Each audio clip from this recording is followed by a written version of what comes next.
Ini adalah Syahmi. Syahmi ingin membeli jam tangan untuk ayahnya sempena hari jadi ayahnya. Jadi Syahmi membuat keputusan untuk membeli jam tangan tersebut melalui website Lazada.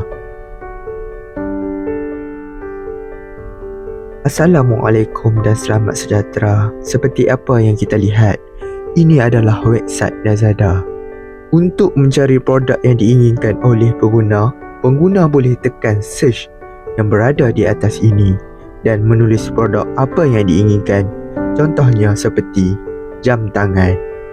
Seterusnya, pengguna boleh memilih produk mengikut cita rasa sendiri seperti bentuk-bentuk yang diinginkan.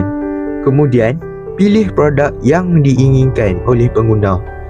Contohnya seperti bentuk jam tangan yang dipilih ini.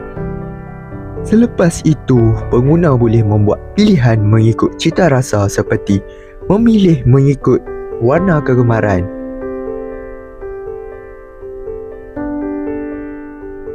Selepas pengguna sudah membuat pilihan, pengguna boleh menekan button Add to Cart yang berada di bawah ini.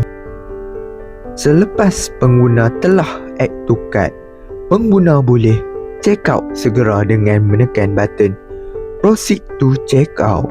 Terusnya, pengguna perlu mengisi maklumat perhantaran.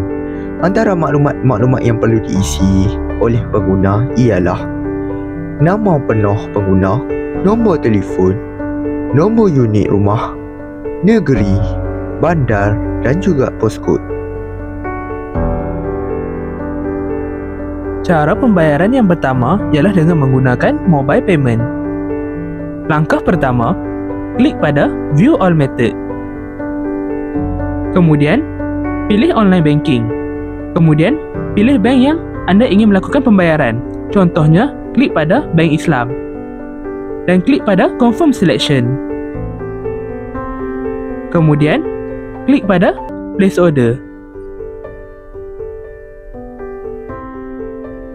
Masukkan ID username anda yang betul dan tekan Login. Klik pada Confirm untuk mengesahkan itu ialah akaun anda. Masukkan password akaun anda yang betul dan klik pada Login. Klik pada Continue untuk mengesahkan pembayaran.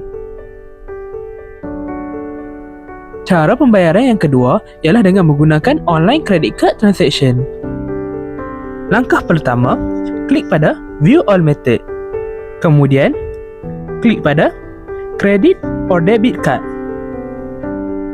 Masukkan maklumat kad anda seperti kad number, name on card, expiry date dan nombor CVV. Akhir sekali, klik Confirm Selection untuk mengesahkan pembayaran anda.